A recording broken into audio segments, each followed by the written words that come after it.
নমস্কার, 7 নিউজ নেটওয়ার্কে আপনাদের স্বাগত। একটি সরকারি মেডিকেল কলেজের ভিতরে ঢুকে কর্তব্যরত চিকিৎসককে শারীরিক চরম নির্যাতন এবং খুনের ঘটনাকে বিরলের মধ্যে বিরলতম বলে প্রমাণ করতে ব্যর্থ হলেন আরজিকর মামলার কেন্দ্রীয় তদন্তকারী সংস্থা সিবিআই।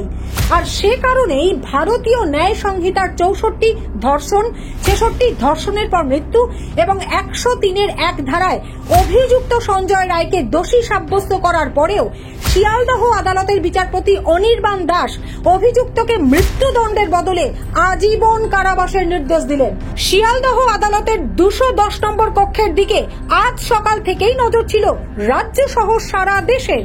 আর আজ মহামান্য বিচারপতি অনির্বাণ দাস তার রায় শোনাবার পরেই বিক্ষোভে ফেটে পড়লেন অভয়া মঞ্চের পক্ষে সিনিয়র থেকে জুনিয়র ডাক্তারবাবু সহ অসংখ্য সাধারণ মানুষ। শিয়ালদহ কোর্ট থেকে প্রতিবাদ মিছিলে সামিল হতে দেখা গেল সব পক্ষকেই। আরে কলকাতা পুলিশ ধিক্কার, আরে সিবিআই ধিক্কার, আরে কলকাতা পুলিশ ধিক্কার, medical college where not only রাজ্য পুলিশ ধিক্কার, there are a lot of Sealdah কোর্টের জাজমেন্টে ধিক্কার। this should be one of the most protected আরে পুলিশ তো ডাকে ভয়, there will be no bombing in the hospital, আরে পুলিশ তো ডাকে ভয়, ধর্ষক তোর কে হয়, আরে পুলিশ তোর কেন ভয়, murdered by a criminal, CBI তোর ডাকে ভয়, security of the people of the আরে শাসক তোর ডাকে ভয়। ওখানে কেন মাঝখানে যাবে? একটু চটি মারো তালে তালে।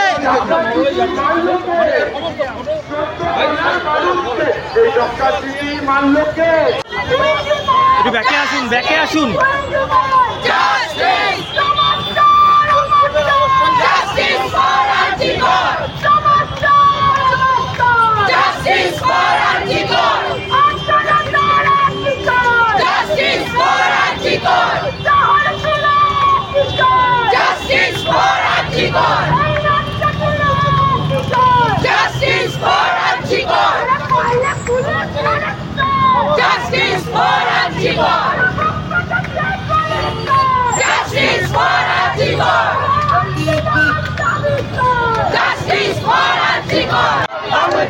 সঞ্জয়কে ফাঁসাইকে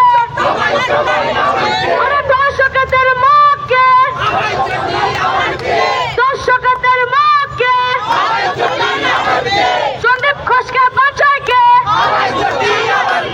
তালাওসিকে বাঁচাইকে, काशी की तमन्ना अब हमारे दिल में है, सरफरा अब हमारे दिल में है, देखना है जोर कितना बाजुए का दिल में है, देखना है जोर कितना बाजुए का दिल में है, सरफरोशी की तमन्ना अब हमारे दिल में है, देखना है जोर कितना बाजुए का दिल में है, सरफरोशी की तमन्ना आज हमारे दिल में है। तिलक তোমার রক্ত চোখ, তিলক তোমার রক্ত চোখ, তিলক তোমার ভয় নাই।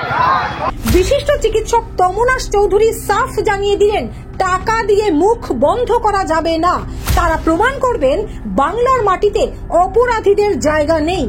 আমরা আগেও বলেছি যে আমরা এই ঘটনায় আরজিকরের নৃশংস ঘটনায় একমাত্র সঞ্জয় রায় জড়িত নয়, আরও কেউ কেউ আছে যাদেরকে আড়াল করা হয়েছে, তথ্য প্রমাণ লোপাট করার চেষ্টা হয়েছে এবং সেই বিষয়ে সিবিআই তার প্রথম চার্জশিটে বলেছিল যে তথ্য প্রমাণ লোপাটের সাথে কেউ কেউ জড়িত আছে, তাদেরকে আমরা সাপ্লিমেন্টারি চার্জশিট দিয়ে আনবো।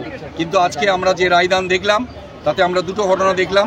সঞ্জয় রায়কে দোষী সাব্যস্ত করার পর তার যে শাস্তি দেওয়া হয়েছে সেই শাস্তি নিশ্চয়ই তার প্রাপ্য ছিল, কিন্তু আমরা মনে করি এটা বিচারের শেষ অংশ নয়, আমাদের আরেকটা ধাপ লড়তে হবে। আর এটি আজকে প্রাথমিক ধাপ বলে আমাদের মনে হয়।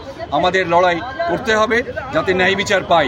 একটি এরকম নৃশংস ধর্ষণ এবং খুনের পরে যদি রাজ্যের যারা অপরাধী তারা মনে করে যে তারা নিশ্চিন্তে থাকবে, আমরা তাদের ঘুমোতে দেবো না। আমরা প্রতিবাদ করব, আন্দোলন করব, এবং আমরা মনে করি আমাদের দেশের ব্যবস্থাকে এটা জানান দেবো যে ধর্ষক খুনিদের এটা মুক্তাঞ্চল নয়, আমরা ধর্ষক খুনিদের শাস্তির ব্যবস্থা করব। বিরলতম ঘটনা বললো না, বাবাকে দাহ করার টাকাটা পর্যন্ত দিতে দেওয়া হলো না, সেই মা বাবাকে সরকার টাকা দেবে, কি বলবেন, এটা কিভাবে দেখছে? আমাদের এই রাজ্যে যদি কোনো পোস্ট গ্রাজুয়েট ট্রেনি তার পড়াশোনা করতে করতে, অর্থাৎ যে পড়াশোনাটা ওই নির্যাতিতা মেয়েটি করেছিল, তাকে ছেড়ে যেতে হতো, তাহলে 30 লক্ষ টাকা সরকারকে কম্পেনসেশন দিতে হয়। আর সেখানে আজকে কোর্ট থেকে যে কম্পেনসেশনের কথা উঠেছে, এবং আপনারা হয়তো জানবেন, কোর্ট রুমের মধ্যেই দাঁড়িয়ে তার বাবা বলেছেন, আমি এই যে জরিমানার টাকা যেটা দেওয়ার কথা হচ্ছে বা কম্পেনসেশন দেওয়ার কথা হচ্ছে, আমি এটি অত্যন্ত বিনীতভাবে আমি প্রত্যাখ্যান করছি। এবং আমরাও তাই মনে করি, টাকা দিয়ে এই নৃশংসতাকে ঢাকা যাবে না। টাকা দিয়ে ঢাকার চেষ্টা হলে, সেই প্রথম দিন আপনারা নিশ্চয়ই খবরে দেখেছেন, প্রথম দিনই একজন পুলিশ অফিসার তার বাবাকে টাকা দেওয়ার চেষ্টা করেছিলেন। পরবর্তী সময়ে সরকারের তরফেও কিছু টাকার ঘোষণা করা হয়েছিল। আমরা মনে করি এই নৃশংস ঘটনা কোনোভাবেই টাকা দিয়ে সমমূল্য করা যাবে না। আমাদের ন্যায় বিচারই আসল, যেখানে যারা দোষীরা লুকিয়ে আছে তাদের বের করার কাজ আমাদের যারা তদন্তকারী সংস্থা তাদের করতে হবে, এবং তারা যাতে করতে বাধ্য হয় তার জন্য আমরা আইনের পথেই চলব এবং প্রতিবাদের আন্দোলনে থাকব। বিরলতম ঘটনা এটাকে আখ্যা দিল না কেন?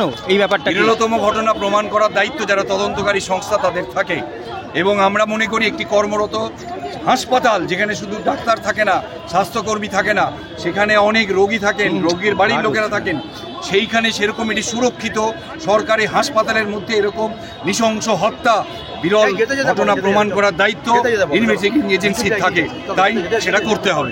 সব মিলিয়ে শিয়ালদহ আদালতের রায়ে যেমন খুশি নন অভয়া মঞ্চের আন্দোলনকারীরা, ঠিক তেমন ভাবেই এই রায়ে ক্ষোভ প্রকাশ করেছেন মুখ্যমন্ত্রী থেকে বিরোধীরাও। চোখ রাখুন 7 এবেক নিউজের পর্দায় সোদপুরের তিলোত্তমা সংক্রান্ত যে কোনো খবরের জন্য। শিয়ালদহ থেকে শ্যামল পালের রিপোর্ট, 7 এবেক নিউজ নেটওয়ার্ক। আরো বিভিন্ন খবরের আপডেট জানতে হলে অবশ্যই সাবস্ক্রাইব করুন 7 এবেক নিউজ নেটওয়ার্ক চ্যানেলটি, কারণ আপনাদের একটা সাবস্ক্রিপশন আমাদের কাছে অত্যন্ত মূল্যবান। অবশ্যই ফলো করুন আমাদের হোয়াটসঅ্যাপ চ্যানেলটিও। জয় হিন্দ।